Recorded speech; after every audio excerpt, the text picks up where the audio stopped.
ख़ास तौर से उन कार्यकर्ताओं के लिए जो देश भर में हैं लेकिन आज यहाँ उपस्थित नहीं हैं। देखिए, कांग्रेस का कार्यकर्ता कौन है?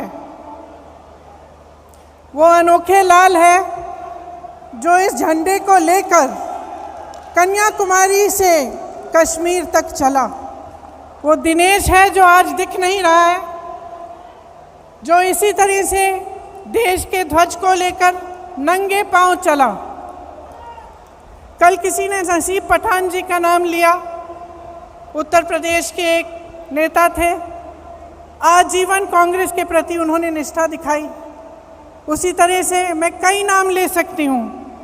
कल जब शोक प्रस्ताव हुआ, ईश्वर चंद शुक्ला जी का नाम नहीं लिया, लेकिन ईश्वर चंद शुक्ला जी, उनको टिकट नहीं मिला चुनाव में, फिर भी वे प्रचार किए और प्रचार करते करते उनका देहांत हुआ।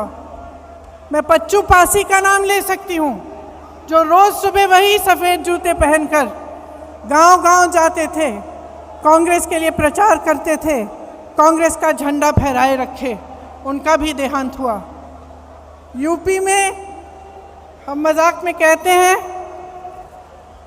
कि एक लाइफ लॉन्ग कांग्रेस सफरर होता है। जो यूपी के कार्यकर्ता हैं ये समझेंगे ये बात। जो कार्यकर्ता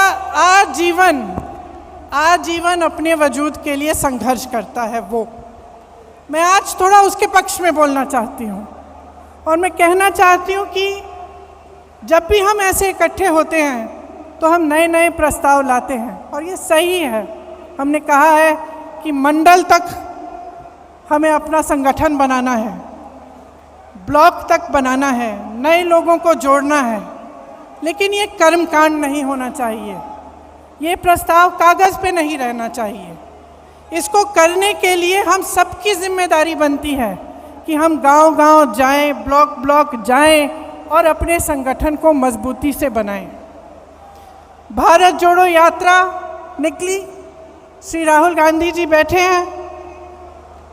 उन्होंने कांग्रेस की विचारधारा की एक लंबी लकीर खींच के दिखाई। जो बहुत समय से नहीं हुआ था, उन्होंने करके दिखाया।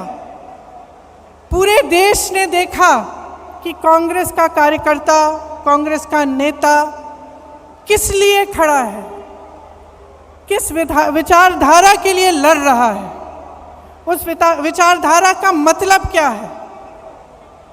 ये काम भारत जोड़ो यात्रा ने किया। देश भर से लोग आए, कन्याकुमारी में आए, केरल में आए, मध्य प्रदेश में आए, हर जगह जहाँ जहाँ यात्रा गई वहाँ आए। जब कश्मीर में थे तो मैं कुछ महिलाओं के साथ खड़ी थी, यात्रा का इंतज़ार कर रहे थे हम। उन महिलाओं ने मुझे कहा कि 3 सालों से उनको घर से निकलने की हिम्मत नहीं थी, लेकिन इस यात्रा ने उन्हें हिम्मत दी, वे बाहर आए। तो ये हिम्मत दिलाना, ये हम कांग्रेस जनों का काम है, जो समझ रहे हैं कि देश में गलत हो रहा है, जो देश की राजनीति को देखकर समझ रहे हैं कि जो हो रहा है वो ठीक नहीं है। उनको एक प्लेटफॉर्म देना, उनकी आवाज़ को बुलंद करना हमारा काम है। जो नहीं समझ रहे हैं उन्हें भी समझाना, उनके पास जाना हमारा काम है। तो ये एक बहुत बड़ी जिम्मेदारी है। हमें अपने गिले शिकवे अलग करने पड़ेंगे, एकजुट होकर लड़ना पड़ेगा। हमें दिखाना पड़ेगा इस देश को कि आज नौजवानों के पास रोज़गार नहीं है। जितने भी विज्ञापन हैं, जो भी दिखा रहे हों, जहाँ जहाँ हम जाते हैं रोज़गार नहीं है। रोज़गार क्या, जो नौजवान परीक्षा देते हैं भर्ती के लिए, वो घोटालों में उलझे हुए हैं, उसके लिए क्या प्रस्ताव है हमारा। ये कांग्रेस पार्टी इन 3 दिनों से जितने भी प्रस्ताव ला रही है, जैसे किसानों के लिए मैं आज पढ़ रही थी कि एक प्रस्ताव है कि न्याय योजना की तरह हमें किसानों के लिए एक योजना बनानी है। तो ये सब बातें पब्लिक तक पहुंचाना हमारा काम है, और इसमें आपकी बहुत अहमियत है। तो एक साथ हमें काम करना पड़ेगा। चाहे महिलाओं के लिए, उनके विकास के लिए, चाहे ये समझाना कि जबकि देश का किसान आज कर्ज में डूब रहा है, मुश्किलों से घिरा हुआ है, लेकिन ज़मीन प्रधानमंत्री जी अपने दोस्तों को मुफ्त में दिलवा रहे हैं। आज हमें देश को दिखाना पड़ेगा कि किस तरह कुछ गिने चुने उद्योगपति आगे बढ़े जा रहे हैं, उनकी आमदनी दुगनी 3 गुना बढ़ती जा रही है और किसान की आमदनी कम होती जा रही है, नौजवानों के रोजगार कम होते जा रहे हैं, महंगाई बढ़ती चले जा रही है, किसानों को कर्ज माफ़ नहीं होते लेकिन बड़े बड़े उद्योगपतियों के होते हैं। ये सब बातें हमें पब्लिक में ले जानी है। अब हमारे पास सिर्फ 1 साल बचता है, हमसे उम्मीदें हैं। ये उम्मीद है कि हम एकजुट हों, कि जितनी भी पार्टियां हैं, जितने भी दल हैं, जितने भी लोग हैं जिनकी विचारधारा इनसे विपरीत है, वो आगे आए, एकजुट होकर लड़ें। सबसे उम्मीद है, लेकिन सबसे ज़्यादा उम्मीद कांग्रेस पार्टी से है आज।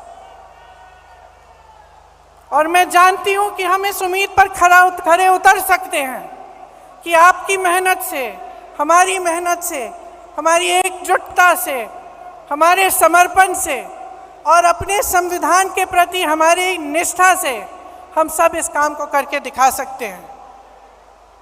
तो आज जब आप यहाँ से जाएंगे, घर घर जाएंगे, अपने अपने क्षेत्र में जाएंगे, तो आप नए लोगों को जोड़िए। नए लोग जुड़ते कैसे हैं? विचारधारा से जुड़ते हैं, जज्बातों से जुड़ते हैं और आपका मिसाल देख के जुड़ते हैं। तो हमें मिसाल बनना चाहिए कि राजनीति कैसे होनी चाहिए, किस तरह से हमें अपनी राजनीति करनी है। जब जब चुनाव आता है तो ऐसे मुद्दे उठते हैं जिससे जनता का कोई मतलब नहीं है। क्यों कह रही हूँ कि मतलब नहीं है?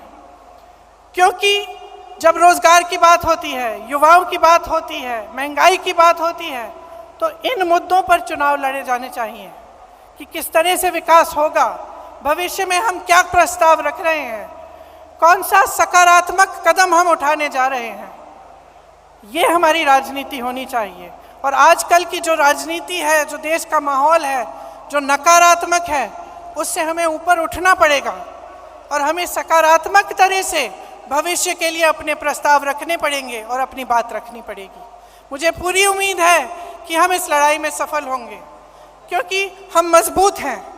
आज भी अगर आप सब यहाँ बैठे हो, इसका मतलब है कि आप पार्टी के प्रति समर्पित हो और आप निडर हो।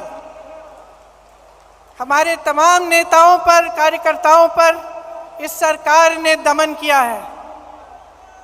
आज भी, कल भी छत्तीसगढ़ में रेड लगवाए, एजेंसियों के द्वारा क्या क्या नहीं किया, लेकिन आज भी हमारे नेता खड़े हैं, आज भी हमारे कार्यकर्ता खड़े हैं।